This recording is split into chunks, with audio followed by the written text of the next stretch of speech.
Love that. Love that, Mike. I'm don't let me steal your thunder on intro No, and I just pod. wasn't queued up. I wasn't queued up with the music. So, let's just do this podcast. How's that sound? That sounds great.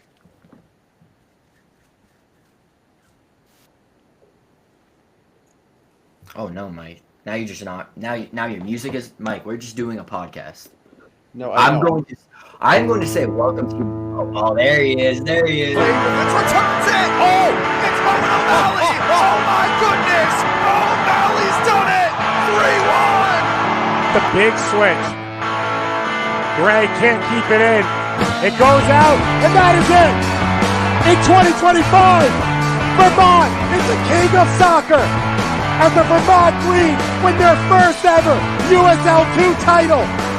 And green is the color of victory once again in Burlington, Vermont.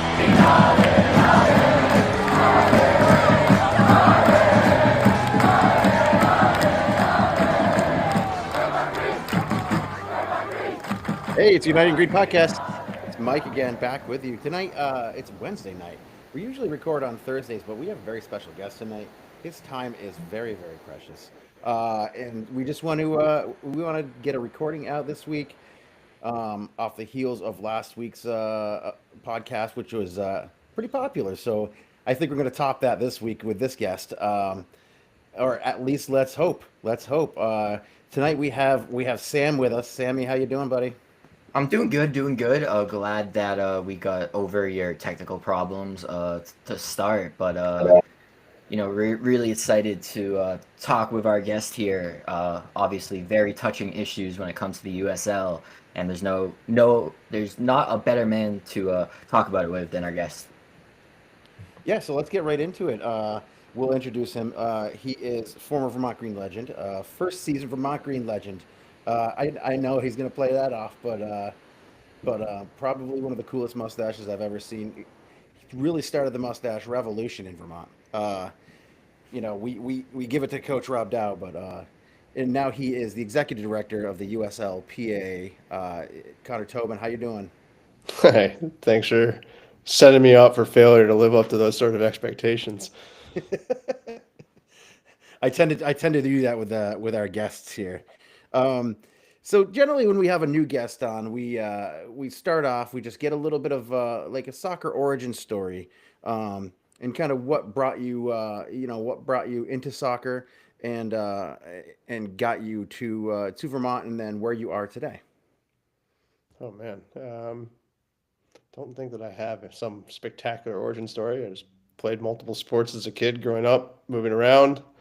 I was actually probably when I was little more intrigued with baseball, but then I ended up hurting myself, and I was probably better at soccer. So then I started doing that more. I ended up in Colorado. I didn't really think for a long time I was going to play in college, probably until my junior year when I made the jump down to playing on a club team down there. Was recruited to multiple places, wanted to be on either coast. Vermont always sounded cool. Ironically, it was the one place I went on an official visit where I didn't go out with the guys and drink beers. And I still ended up at Vermont. Um, so went to UVM for 4 years. Uh, Came in as a scrawny outside back, worked my way into being a center back.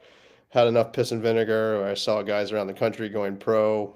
Not that I thought that I was terrific, but I was at least competitive enough to say, hey, I want to try to do that. And yeah, went and hacked out a career mostly in the lower leagues of the United States. And yeah, at the tail end of that, when I retired professionally, ended up doing the PA stuff more full time, but also had a cup of tea with helping Vermont Green get off the ground year one on a variety of fronts, which, much to my chagrin, ended up on the field for the last couple of games. I didn't think that was going to happen, but it did, and yeah, it was a great experience.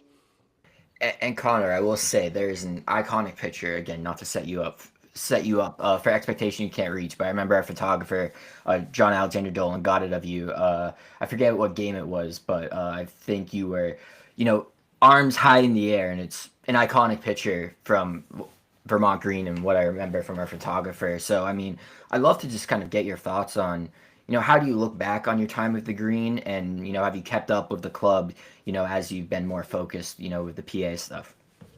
Yeah, so I mean the PA stuff I was involved with. I was playing for 3-4 years, something like that. Um, and at the time I stepped away from playing professionally in Madison, the tail end of my career, always a piece where yes, I was doing the PA stuff, but I've always been very interested around, how do you get a club off the ground from scratch? How do you actually make it authentic? Spent a lot of time thinking about that during my career. It was at that time that got connected to Vermont, was intrigued by the project. I think I was a fit for what the club needed at the time in terms of more of an operations type person and brain. So I came in and I helped build out a game day operation and general club logistics. You know, think things as simple as, Tom Proctor and as the genius that he is in terms of the PA announcement, like we didn't have someone. What did that look like? And putting on a call. And I remember going down to brewery and Tom coming by and me sitting there thinking, holy shit, like this guy would be incredible on a mic. Let's just see what happens. And I lured him into doing it by telling him I'd bring him a 6-pack of beer every game. So just kind of like help the group hack it together. I think there was maybe a piece from the rest of the group. They thought I was going to come in and play, but I was coming off of ankle surgery, not all that intent about rehabbing and pursuing it. And then we ended up in a position going into the last game of the season. I believe it was Western New York, or not Western New York, Western Mass. Yep. And we were like a win and get in situation for playoffs. Yeah, I think that was the game that our photographer got you pumped after the win.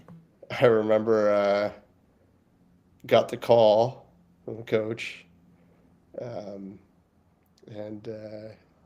basically asking me to play. I'm out of options because a lot of the kids went back to college, and said sure. If you're asking me to be fit, I don't know if I'm 90 minutes fit. I also remember working at the clock 90 seconds in, and I said, "What the hell am I doing? This is a nightmare." I also remember being pretty explicit in the team huddle to all these young guys, eager college players in the summer. And it was just like, if any of you guys go run to get the ball for a throw in or a goal kick, I might fight you on the field. Slow down. All we need to do is score 1 goal to win this game. If you listen to what I'm saying, I promise you defensively we'll be all right. So if we turn over the ball, just know I'm immediately dropping to my 18-yard box and we're going to defend that way. And did that. And then Debo and Boegbo scored a goal. That was a great goal. Maybe a shank cross, but we'll take it. And hung on to get into playoffs. And I had something that I used to do in Madison with the Madison fans where I don't know how the league let me turn this into a thing, or Madison, but I used to go chug a 32-ounce beer in front of the fans in Wisconsin. So what's more Wisconsin than slamming a beer? Well, I decided to make a version off of playing with that, and that was probably the first maple syrup chug because I bought it on the way to the game, and I said, if somehow we win this is what I'm doing, and I'm going to chase that with a Bud Light, which I ended up doing. And now it's a thing. But in all seriousness, like I say it tongue in cheek, but like if we want to have authentic traditions and things like that, a lot of times it starts with things like that, and it's just okay. You go down these routes and people pick up on it. How do you do things that people in the crowd connect with? How do they resonate with that? And we're always walking a line and here in U.S. soccer, what is this idea of authenticity? And how do you walk this line and play off of that in a way where can you be authentic when it's never existed and you're creating it from scratch? And how do you have that interplay and what does that look like? And I think that for what it's worth, the team, the club itself has kind of kept up that authenticity as much as they can with the explosion of popularity of not just the game in Vermont, but with even the USL too. You're seeing a lot of these, newer clubs, getting these huge numbers as far as attendance goes. We when we talk about that, we do talk about Vermont Green as far as they can kind of fill out that stadium and around and in and around the stadium. But we also talk about it with like a new club from last year in Annapolis who was drawing big numbers, and I think that's a huge thing in the USL2 especially, is that authenticity, and I think that most of the clubs in the USL2 try and strive for it. At least the more successful clubs try and strive for that authenticity. Yeah, I mean, I generally think in our society, people are craving connection. I think that over the last 10, 15 years, things have become so globalized.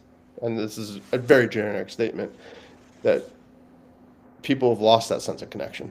And there's been a move back to these things that are local where you feel connected and a part of that fabric, and that plays into this. And I give the club a lot of credit that I do think the general premise was right in terms of not starting with a soccer club and saying, hey, look at us, we're soccer, come get connected to this, which is unfortunately how a lot of U.S. soccer clubs have traditionally done this. Start with something that's broader than that, where quite honestly, I used to say this internally, um, my time at the Vermont Green, I don't give two shits if you like soccer. I give two shits if you like Vermont. I give you two shits if you like environmental justice, because that's a lot broader, it has a lot bigger appeal, and you start to cast a wider net and give people a more accessible standpoint. Soccer is just a vehicle by which we're connecting people. Right. It's a bigger concept, and that bigger fabric, I think, is more important. Yeah, I mean, so you've been in the locker room, you felt the grind on the field, and now you're working at like a structural level in the USLPA. Um, so what kind of prompted that transition from becoming from playing on the field and becoming involved with the union, ultimately, becoming the executive director, and how does that kind of dual perspective like influence how you approach your job now with the PA? It probably came because I'm a sicko from the playing side. I could never walk away from it because I loved it too much. And so even though I was a marginal player, I hacked out a career for far too long at this level.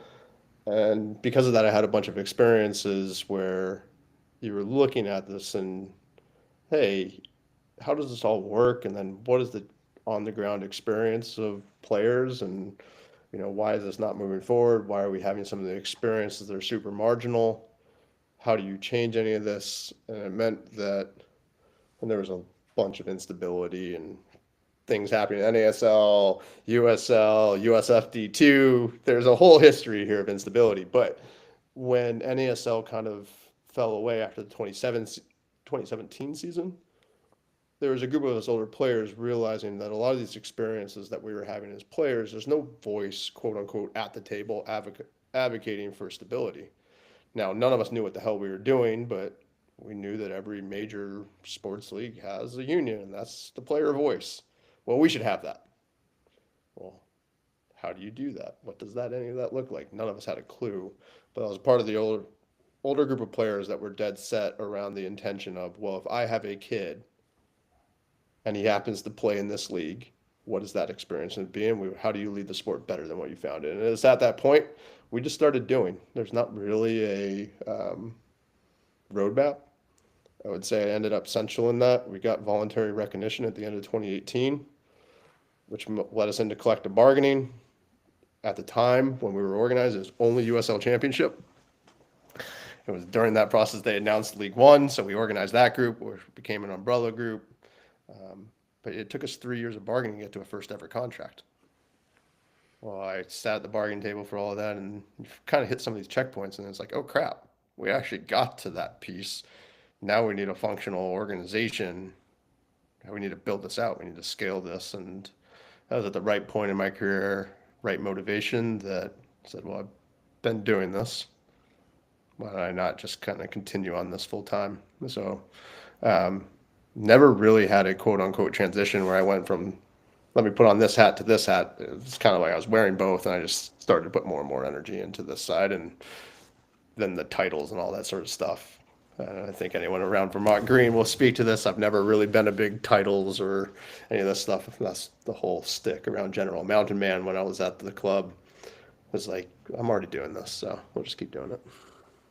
Yeah, and you mentioned that kind of first, CB collective bargaining agreement that, the USLPA was able to come upon. I guess just how do you reflect on those early kind of bargaining discussions that you were having, and just what you were fighting for a league when you look at it, in the 2020s, about 5 years ago, all these professional sports leagues, they generally have these unions that are fighting for them and being able to get them, ideally what they want. But for USL, it was a very new concept.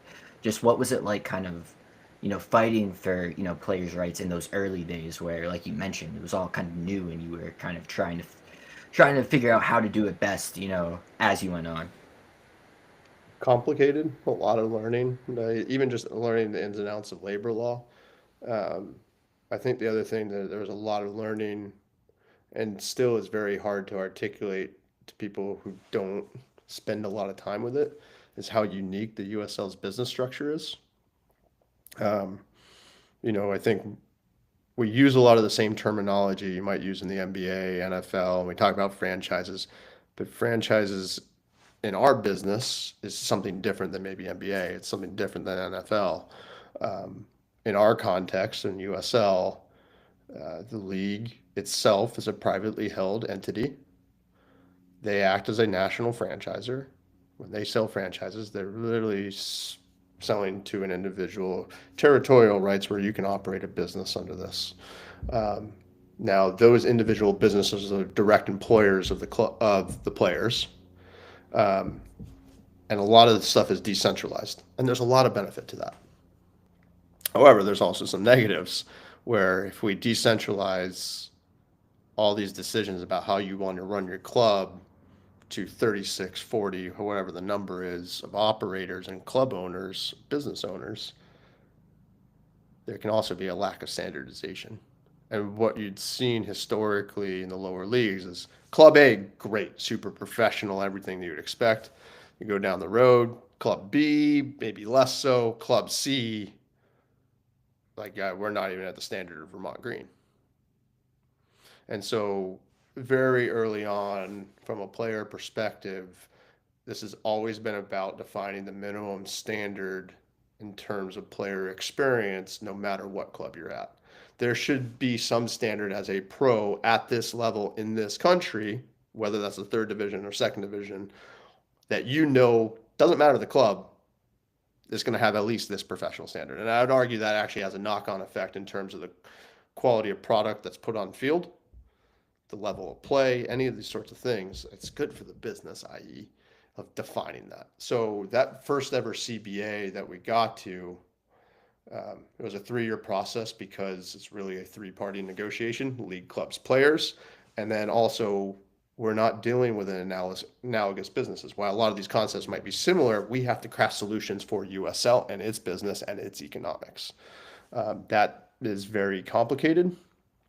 I think the first piece, how I've always thought about it, we have clubs going left, clubs going right, forward, backward.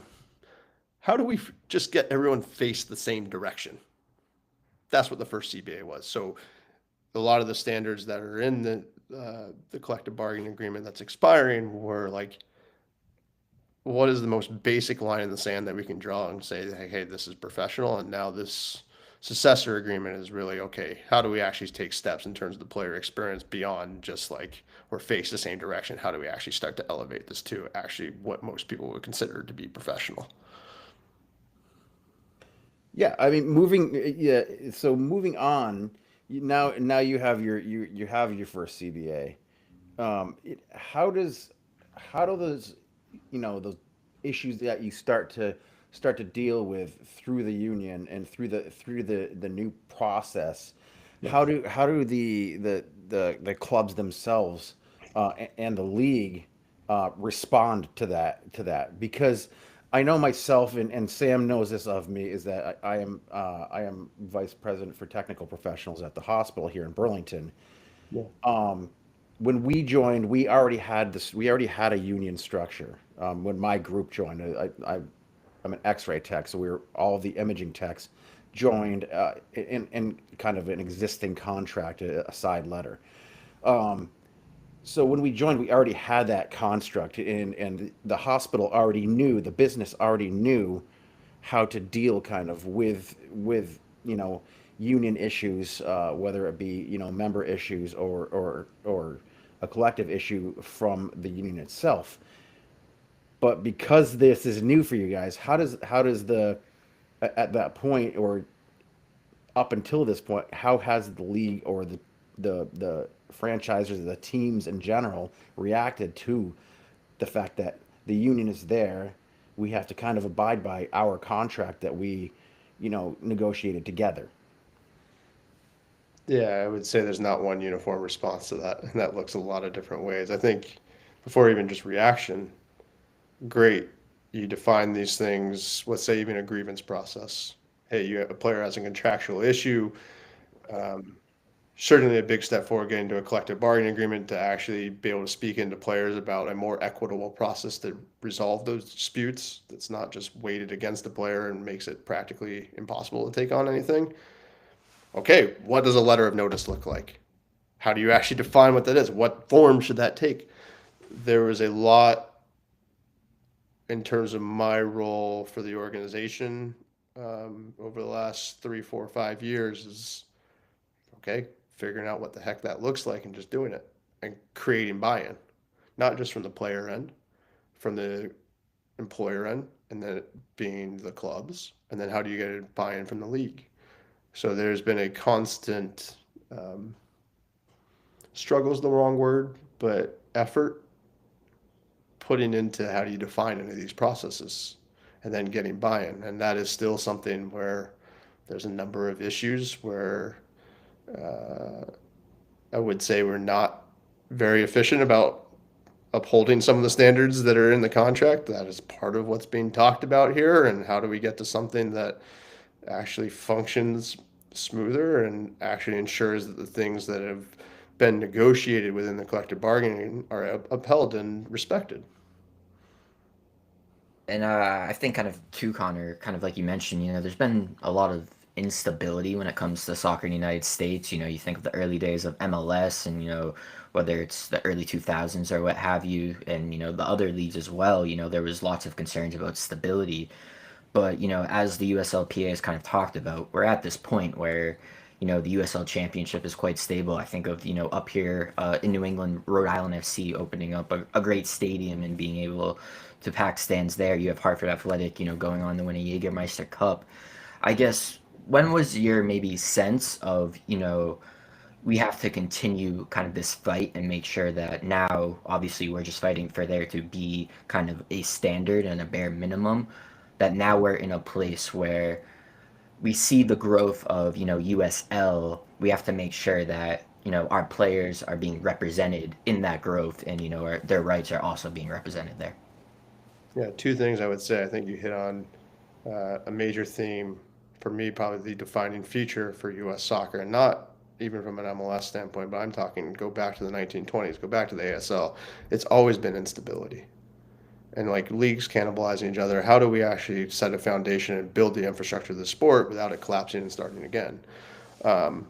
So having a voice from a player perspective for a large part of that history has been lacking, which to me is always a little bit head scratching that you have an entity that literally is creating the product that doesn't speak into that at all and also bears a lot of the consequence that doesn't fully make sense.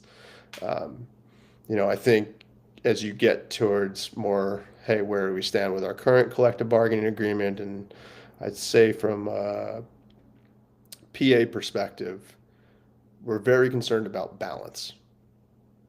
And I think one of the things that people miss about balance is not a static concept. Balance evolves. One of the things that we're doing in a collective bargaining agreement is, hey, what is balance today? What is balance at some point in the future? And what is the pace of change as we evolve through that? And how do we get collective buy-in to doing that? Collective bargaining in its purest form should be a meeting point, a negotiation between the various parties about how are we going to grow this pie? How are we going to grow this business? And how are we going to share in that? It should not be an effort to divide the pie.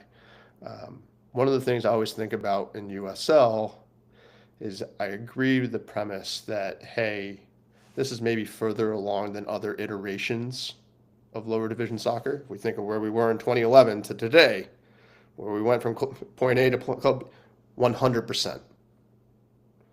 But that doesn't mean that that's the playbook to go from point B to point C. And there still needs to be an evolution here of how we create better balance as we're walking through this. And I say better balance, not just between players and clubs, but between the club and the league and how all this works. And finding that sweet spot where, hey, we're all pulling the same direction. Yeah, I honestly believe, we do have a lot of unions who are, especially in this country, that have rich histories, right? Of building protections for workers, and a lot of those unions can be, unions that are strong collaborators with the businesses that their members work for and work with, and some become like very activist, and and you can build strength one way or another. I usually approach it from the standpoint of it's a collaboration, um, because I truly don't believe that you can, if you're one sided and you have of one mind, you're not letting in the information that's coming from the business saying this is how we have to run it from a business standpoint. Where can we meet on this? It works conversely too. Um, there are always those sticking points where you just don't agree. Full and fair consideration is something that businesses love to use to kind of say, we hear you, but we're not going to do it your way. Um, from now that you're in this next negotiation, like from the player's perspective, like what are some of the kind of, and again, um, this is kind of taking the activist role, but what are some of the non-negotiables, like minimum pay, housing, healthcare, that kind of stuff, or off-season support for the players? What are some of those kind of non-negotiables that you guys are looking for, that you're saying, listen, these are the things we need to protect our players so that we can move on and continue to grow and build this landscape of soccer in the United States and in the USL. Yeah, just let's address the theory part of this first.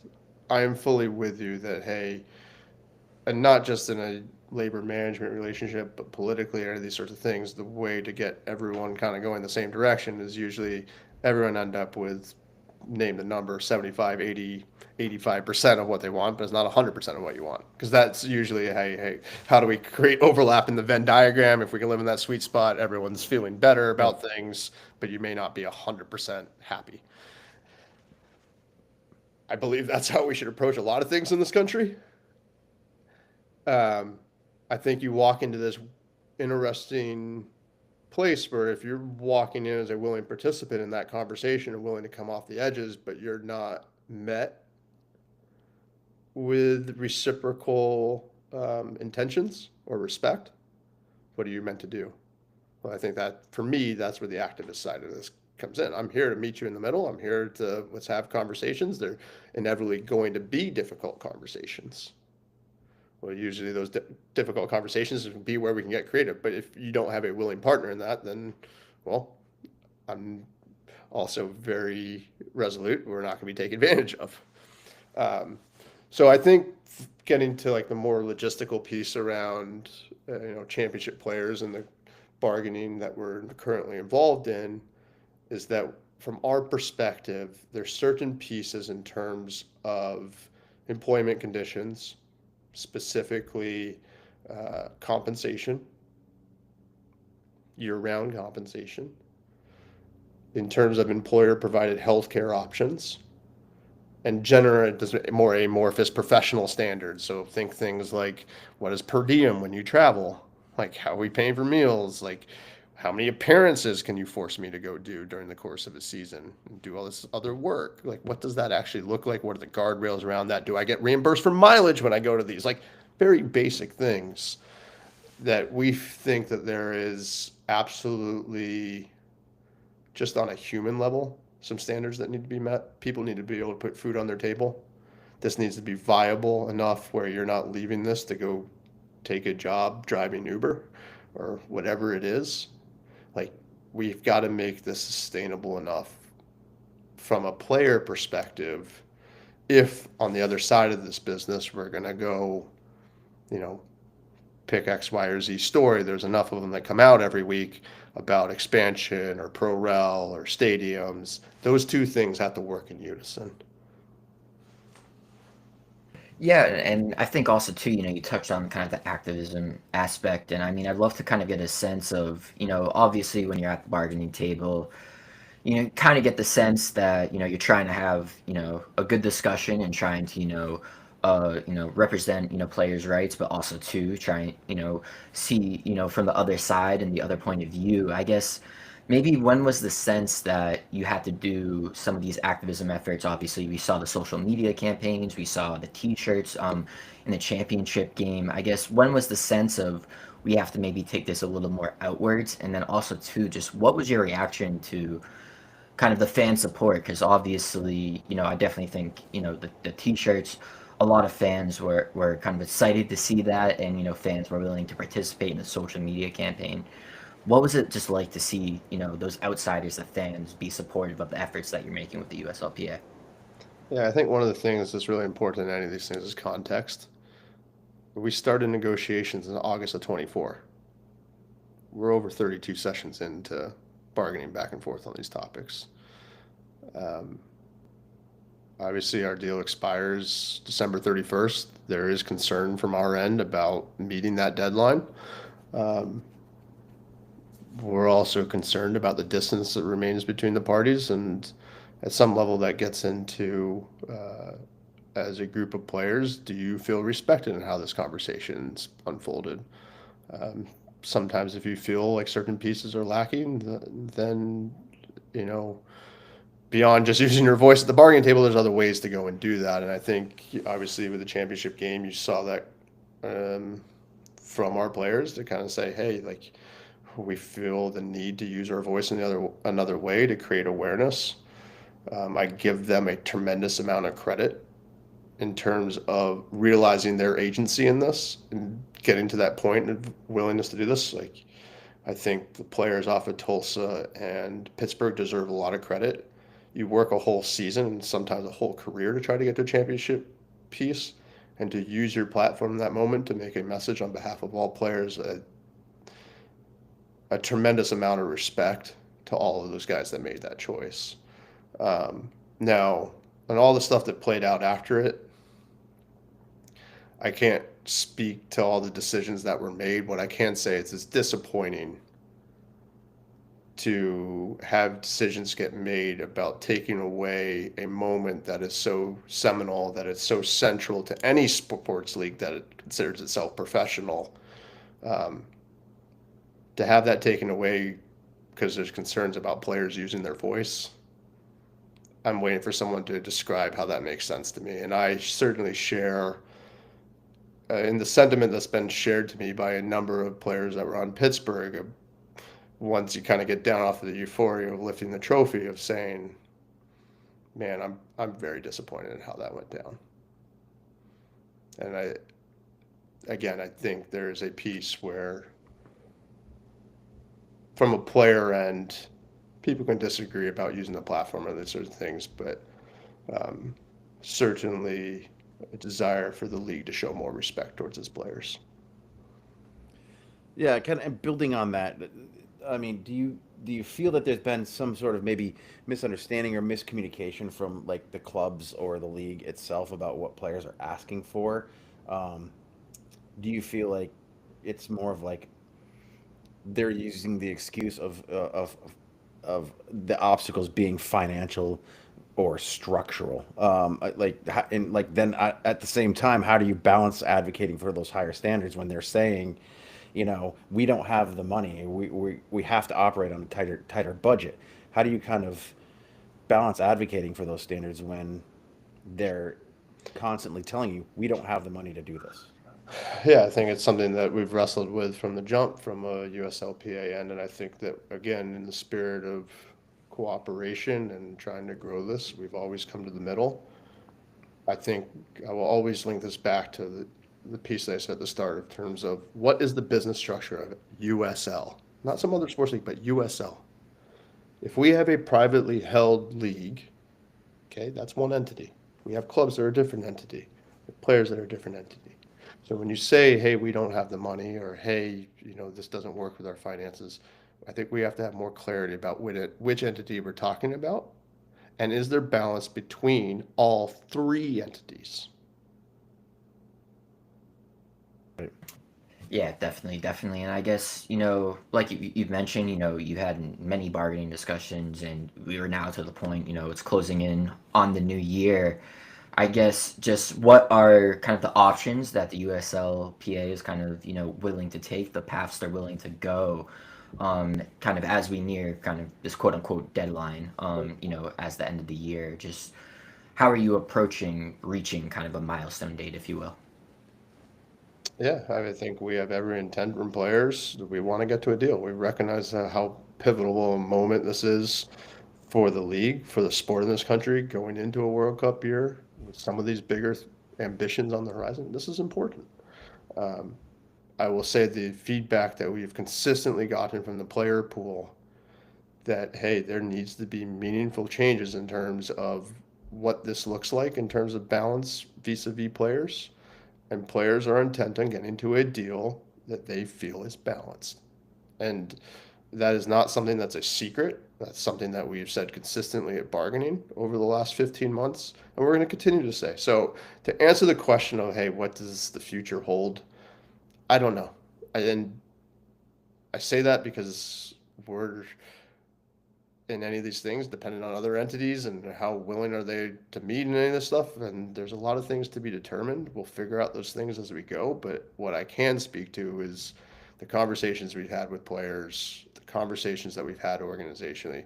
We remain intent on getting to a deal, but we're also intent on that deal being fair and balanced. Yeah, and also too, real quick, I mean, I'd love to touch upon it. Obviously with the North Carolina situation that recently happened, it kind of highlighted maybe sort of the fragility that still can be in place. When all of a sudden, a team just disappears, and, goes on break, and players who had contracts. I remember, I believe it was Tyson mentions it, Mike. A young player who was coming from college, and ended up getting signed, and then now he's without a contract and also without that college eligibility. I guess as USLPA, just what was your reaction to that, and can you maybe talk about how the PA is looking to kind of fight for players' rights? You mentioned kind of year-long pay in terms of providing some stability for players when something bad happens, like a club folding. Yeah, I mean, this is historically getting to like a core issue of how we organized. People don't realize that prior to a first CBA, and this was visibility and where the sport was at, clubs were still folding then, and guys on multi-year guaranteed deals, well, your contracts were written in a way where the contract was amended to end at the end of the current season. You got nothing on the future years of your contract. Think about that for a half second. Like as a player, I might really love Vermont. Let's, for the sake of thought experiment here, let's consider that Vermont's at a professional level. I like it so much, and my spouse likes it so much that, you know what, I'm actually willing to take less pay for guaranteed years. I want security. And then someone else makes choices that says, well, that security done and dusted. And now you're left with very real expenses in real time. How do I pay for rent through the offseason? How do I find a new contract? How do I move my family? All these things are up in the air. So that was the historical players are left holding the bag. We came to bargaining the first time around in 2021, and we fought like cats and dogs on this issue. And the perspective um, from the employer side was, well, this is a hard business. We may have entities that go bankrupt. And really what we're doing from a collective bargaining agreement, any sort of thing here would be reordering the line of creditors. That's not something we're willing to do. Well, we went back and forward on this. This is where, hey, North Carolina, these guys got 2 months of pay. That's ultimately where that negotiation landed. And at the time, you're balancing, it's not just this one issue, there's a plethora of other issues because it was unregulated. Okay, let's put the line in the sand and let's move this forward.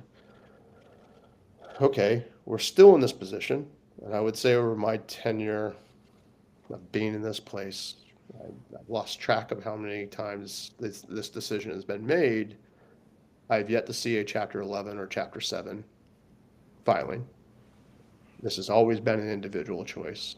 And we're still in a place, yes, it's marginally better, but players are disproportionately carrying the cost of this. 2 months, will that get you through a couple months of rent? If you've got a family and kids, is that going to pay for food on the table? You still got to move them. Hold on a second. What happens if you're actually injured? Let's say I got unlucky and towards the end of the season I tore my ACL and I'm going to be out half of the upcoming year. Okay, if the club had continued, I'm walking back in, I'm continuing to get paychecks, I'm rehabbing. As I get close to getting healthy, I'm training in a team environment, which certainly helps acclimating. Oh, and when I get cleared, I got the second half of the season to go and play, to get back on the field, to show that I still have it. So when I end up out of contract, I maybe don't take a big of a hit in terms of my market value. Let's take the situation in the club folds. Well, here's your 2 months. Okay. You still have coverage for the injury through workers' comp, which the clubs are obligated for. Those benefits, you're just training on your own all the way through that to get healthy. And the moment you get cleared, those work comp benefits stop. You don't have a contract. It's the middle of a season. How many contracts are actually out there that you can go and get? Even if you're able to secure one, have you really shown that you're back to full strength? What is the dollar offer that's going to be on the table? So players are so badly disadvantaged in this that there are still real structural problems. And again, not on decisions that we would necessarily make. It might be a decision from a particular club owner that says, hey, I don't want to do this. That's fine. But also, okay, we've had all these teams come into it. Who lets those teams in? Do they have a model that's ready? Who makes that decision? That's a league decision. Does the league backstop any of this, or are players left holding the bag? So this kind of gets back to this idea of what I'm saying about structure. This is really three parties about how do we balance this? And listen, I get that as much as I would like it to be, progress is never linear. And we're going to have this stop-start nature. But how do we do it in a balanced and equitable way? And that takes all three entities participating in that conversation. That's wow. That was one of the greatest answers that we've had on this podcast. Yeah, and thorough and really shows like kind of the struggles that you have some of these quote unquote lower league players that they have to go through. We see it a lot with like minor league baseball players, single A baseball players. People who have been toiling in the minors for years and years and years, and the way that I feel right now is that looking at the USL, that's kind of the way that the league is treating these players in the league in general. They have these giant, big aspirations of competing with the MLS, but they're still treating their players like they're minor leaguers when they're truly not minor leaguers. They are truly professional, high functioning, players with amazing abilities that can compete on the highest levels of the sport, and they're not taking care of these players. I guess now, given the growth of like where the league wants to go, whether it's making that premier division and going into pro rel, expansion, all these big structural changes that they're talking about, even with the women's side as well, having the USLW and the USL Super League, as far as your contracts go, because you do have the USL one, you have the women's league, and you have the championship plus the likelihood of a whatever quote unquote premier division. Where does that leave you as far as contracts? Because in my experience with the unions in my hospital and speaking to some of the other healthcare unions across the country, is that many times you have different contracts throughout the business. And what the business generally doesn't want is for those contracts to align, because more people equals more power. And when your members are advocating, starting to advocate for themselves, and organizing in a way that they are excited to go out there and talk to their leadership and be able to move the conversation forward, and protect themselves, protect their families. I think that, like, it's imperative that we align, in a powerful way for a greater good. So do you have any kind of ambitions for aligning those contracts of those leagues in the future, or is this just, or are we just kind of starting a conversation where we need to solidify one league, one contract at a time? So I think that, in the end, like, having one solid contract would be best for your league. But I don't run your union, so. So I want to just revisit something you said, kind of about, the aspirational piece versus the on the ground reality, and kind of where we are as players. I think that's the core of the messaging on the shirts from the championship weekend. The other piece that I'm quick to remind, we have players that are going to play in the World Cup this next summer, playing in USL. You have dedicated professionals that work hard at their craft every day. And I'd actually go beyond that, that we have a bunch of individuals that are dedicated to trying to grow the sport in this country and grow these local communities and grow our clubs as community assets. I generally believe that we have a large number of players that think like that. Now, in terms of advocating from a contract perspective, the situation ending up with these different tiers, obviously USL has grown a ton since we got to our first collective bargaining agreement in 2021. I think it's no surprise that you've seen a lot of this happen as we standardize it, as the USLPA has gone about its work of trying to enforce that contract. You've seen a lot of growth. We've seen quote unquote new product lines, Women's Super League, and those sorts of things. From a foundational perspective, you have to unionize those shops. What does that look like? How do you gain recognition? So from a theory standpoint, we're an umbrella union with different contracts. Yes, I think you can absolutely get into conversations about organizing power and, how do you align workers and contracts. I think it's such early doors in terms of the growth of USL that those are a lot of open-ended questions. What I would say, at least on the men's side of things, promotion, relegation, and having potential movement between different business units with different contracts, this idea of promotion relegation is going to take coordination across collective bargaining agreements. And I think this is one of the core pieces on a lot of these big things that have been out there from a PA perspective. It's like, yeah, it's intriguing.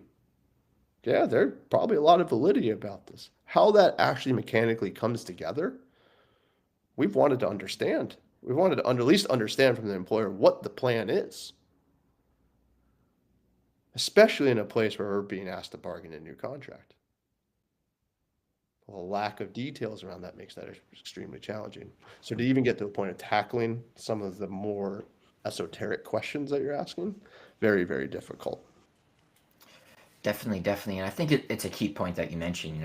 You have players, obviously in the World Cup, but also too, constantly featuring their national teams, and the fact that the things that you are asking, I would say they're not necessarily the most out of this world. You just for me, I remember hearing about the health insurance, and for me thinking of these athletes who are putting their bodies on the line, they're dealing with these injuries, for them to not have employer provided health insurance. If I was someone signing up for a job, like it would be almost insane to believe. So it's a key point to mention that these are some high quality players. And I think too, obviously there's lots of discussion, mostly again from the MLS side, about a calendar change. Obviously the USL Super League plays on a different calendar. I guess with how difficult these discussions have been. If USL, again, we're in theoretical land, but if there was to be a change, just how difficult do you think those conversations would be from a player representative standpoint when you're now trying to figure out how to adapt to an entirely new schedule and adapt to these contracts? Certainly, there's a number of pieces where CBA would be affected. I think it's important to clearly articulate those conversations. We have not had any of those conversations. That hasn't been initiated by either party. Um, Now, you look at leagues that have gone through this transition, in leagues that have been really kind of fully thoughtful and strategic about this, it's probably a 3 to 5 year runway to do it. That takes time. That's how many sort of impacts. What does this look like in terms of transitioning and working through all those details? It's complicated. So it is pretty dynamic in terms of getting to that. The other piece, and sorry to reroute the conversation back to this, is the healthcare piece I just want to touch on because again, from a reality standpoint, I don't think a lot of people understand this. Is like, sure, players would we have coverage and we've negotiated a standard that, hey, if I get injured playing soccer, as during the more traditional sense of my employment, I have coverage to work comp. But if we go back to the structure of USL, well, we're direct employees of wherever that club is. So even our guys about, okay, you have coverage through work comp, that has a tremendously different meaning in the state of Florida than it does in Massachusetts. Like, and then how do we navigate that? How do you create clarity for a player, particularly when, hey, a large number of our players are foreign, they have no concept of that. How do you navigate that? And again, that only deals with the quote unquote workplace injuries. What we're focused on in terms of the employer provided health care is a different segment of this, and this is the one that keeps me up at night. What happens, players driving to an appearance or driving home, gets back from a road trip, he gets off the team bus, gets back in his car, he's driving home, and knock on wood, this never happens, but it's the catastrophic car accident. What does coverage for that player look like? We have a bunch of young players that are introduced to this. Their understanding of any of this is limited. There could be foreign players that don't even understand that they don't have coverage. And what is the human impact of this? We've had situations. You guys can go dig on these. There's a pretty big one this last year where we're walking into that territory. And from a human cost standpoint, are we okay sitting here and talking about all these aspirational things and all these things that excite people, but the human side of that we have these massive blind spots where like this can be really, really life-changing for someone in the worst way?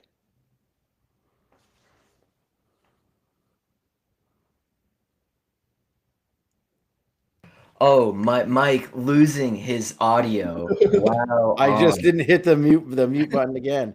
Listen, my tech issues. I do another podcast. We won't mention it because it's for a Premier League team that's not doing so hot right now. But they call me Techno Mike because I can't ever figure out my microphone situation.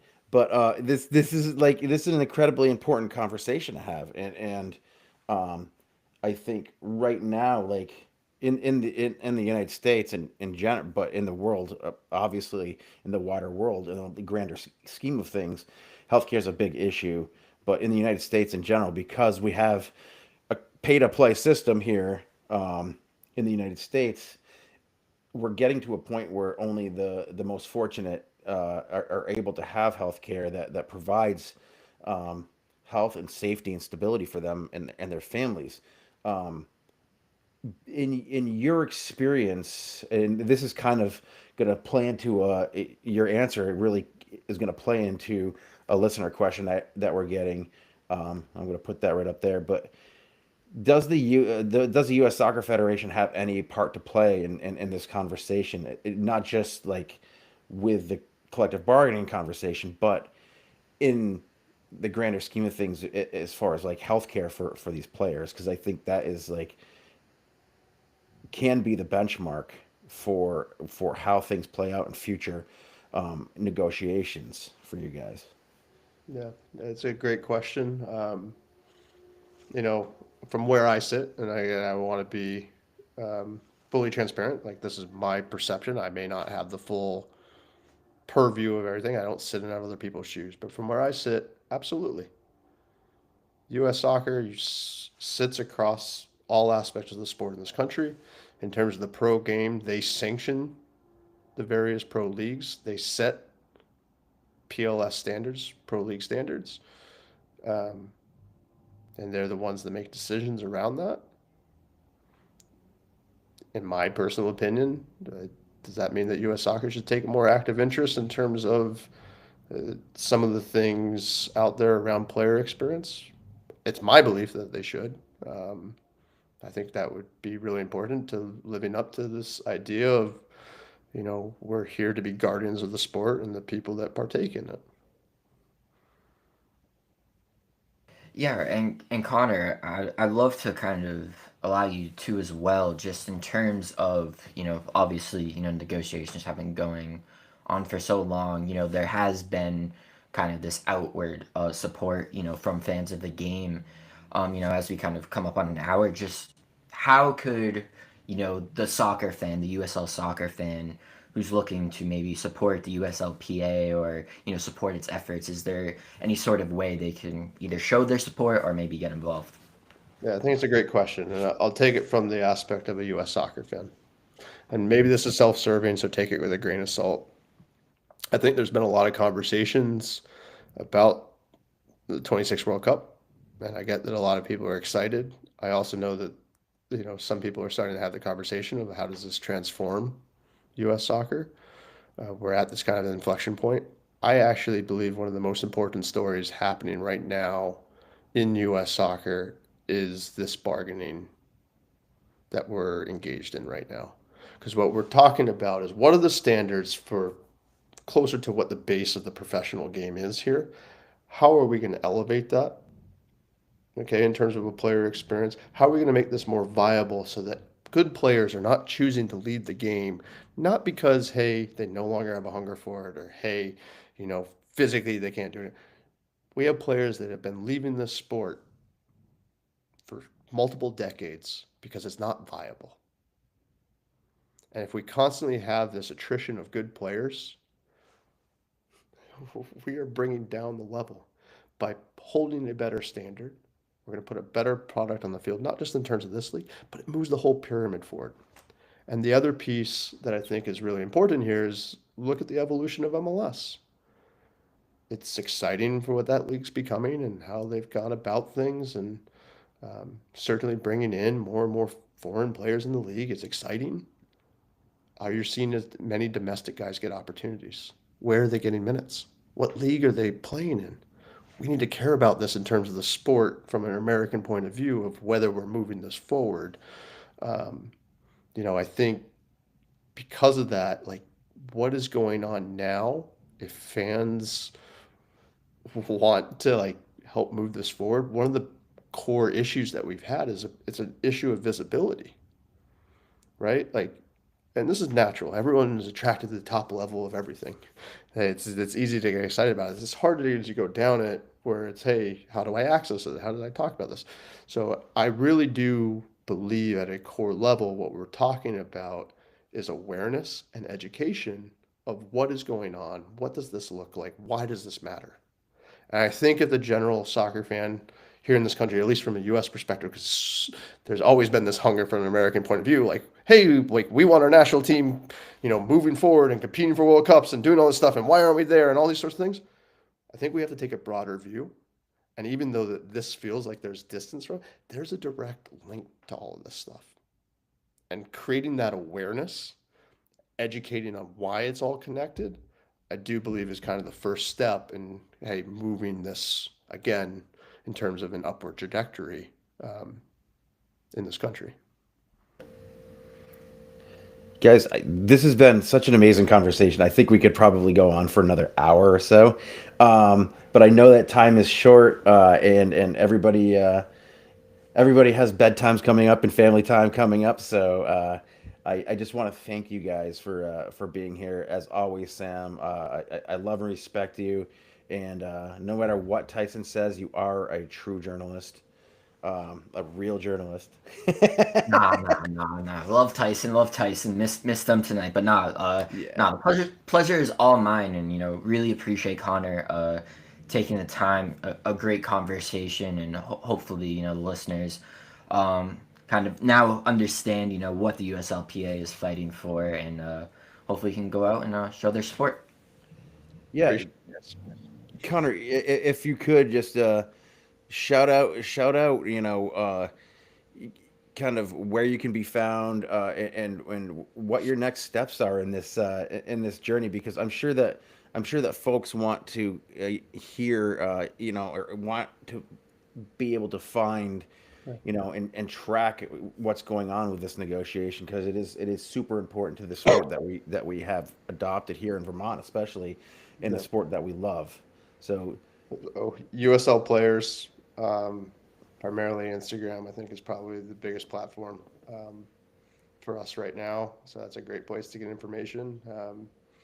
So encourage anyone that's interested in this and wants to follow along, follow us there, and stay tuned. And we'll see where this all goes. And at some point, we'll figure out an agreement and hopefully move this thing forward. And we'll look forward to seeing you guys next season on the field.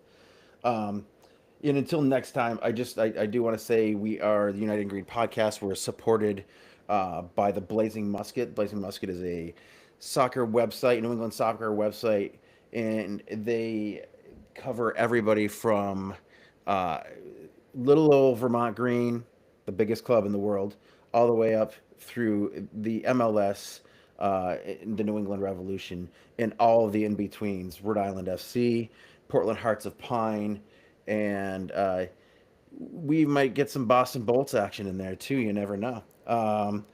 But, until the next time, guys, I just want everybody to go out there, be safe, and protect your mental health. And as always, up the green. Up the green. Appreciate it, guys.